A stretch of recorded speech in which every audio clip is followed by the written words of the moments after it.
যেদিন একটু রান্না নিয়ে টেনশন করি যে আজকে কী রান্না করবো সেদিনই কোনো না কোনোভাবে একটা কিছু ব্যবস্থা হয়ে যায়। আলহামদুলিল্লাহ, আসলে রিজিক যেটা লেখা থাকে সেটা এমনিতেই আসবে, আল্লাহর দেওয়া নেওয়া মাপ। হ্যালো এভরিওয়ান, আসসালামু আলাইকুম। কেমন আছেন সবাই? আশা করছি সবাই ভালো আছেন। আমরা অনেক ভালো আছি। চলে আসলাম রান্নাবান্নার ভিডিও নিয়ে।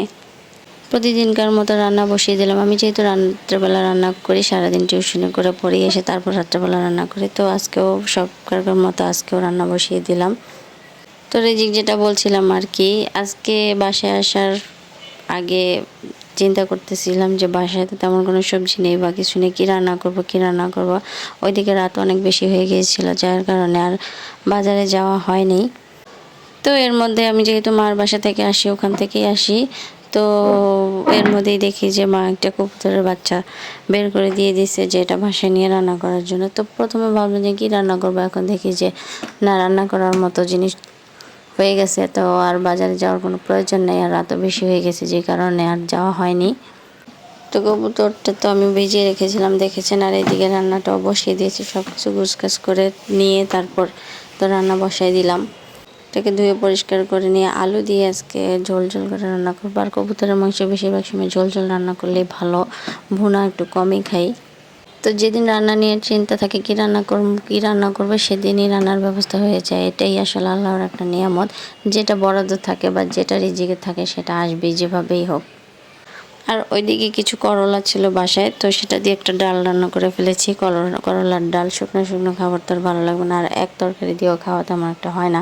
তো যে কারণে করলার ডালটা রান্না করে ফেলেছি। করলার ডাল আপনারা কে খেয়েছেন জানাবেন। আমরা কিন্তু অনেক বেশি পছন্দ করি আমাদের বাসায়। তো এইদিকে আমি কবুতরের মাংসের ভিতরে ঝোলের পানি দিয়ে দিলাম, আর ডালটা ওইদিকে বাগার করে নিব। তো এখানে পেঁয়াজ রসুন দিয়ে দিয়েছি, এর ভিতরে আর কিছুই দিলাম না। তো এটাকে ভালোভাবে ভেজে নিব, লাল লাল হয়ে আসলেই তারপর ডালটা এটার ভিতরে দিয়ে দিব। তো অনেকভাবেই রান্না করা যায়, ডাল একেবারে হাতে মেখে ঘন করে রান্না করা যায়, আর এভাবে বাগার দিয়েও রান্না করা যায়। তো আমি ডালটা একটু ঘনই রাখবো, একেবারে পাতলা থাকবে না, এতে শুকিয়ে ঘন হয়ে আসবে। তো ডালটা আমি করার মধ্যে দিয়ে দিয়েছি, তারপর এটাকে আবার পাতিলে ঢেলে নিয়েছি। তো এই তো দেখতেই পাচ্ছেন আমার ডাল রান্নাটা কিন্তু অনেকটাই হয়ে গিয়েছে। তো বাচ্চারা তো আর করলার ডাল খাবে না, তো ওদের জন্য আবার আলাদা একটু কিছু করতে হবে।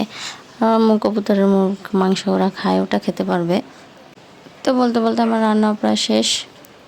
ওইদিকে কবুতরের মাংসটা প্রায় রান্না হয়ে গেছে, ঝোল। এরপর আর এটাকে আর বেশিক্ষণ জাল করব না, তো এখন নামিয়ে নিব। আমার রান্না হয়ে গিয়েছে। আর আলু দিয়ে কিন্তু কবুতরের মাংসের ঝোল রান্না করে খেতে কিন্তু অনেক বেশি মজা। আর এইদিকে কিছু মাছের ডিম ছিল, এগুলো হলো মাছের ডিম, শিং মাছের ডিম, এগুলো একসাথে বের করে নিয়েছিলাম। তো এটাকে ভেজে নিচ্ছি। শিং মাছের ডিমটা বাচ্চারা অনেক বেশি পছন্দ করে, তো এটাকে আমি আস্তে আস্তে করে একবারে সিদ্ধ হওয়া পর্যন্ত অল্প আঁচে ভেজে নিলাম। মোটামুটি ভাজা হয়েই গিয়েছে, আর একটু রাখলে ভাজা প্রায় শেষ। আর শিং মাছের ডিমটা আমার বাচ্চারা অনেক বেশি পছন্দ করে, তো এটা দিয়ে ভাত মাখিয়ে দিলে ওরা কিন্তু খেতে পারবে। তো এদিকে আমার ডিমটাও ভাজা হয়ে গিয়েছে। তো আজকের ভিডিওটা এই পর্যন্তই। সবার কেমন লাগলো কমেন্টে জানাবেন। তো সবাই ভালো থাকবেন। আল্লাহ হাফেজ।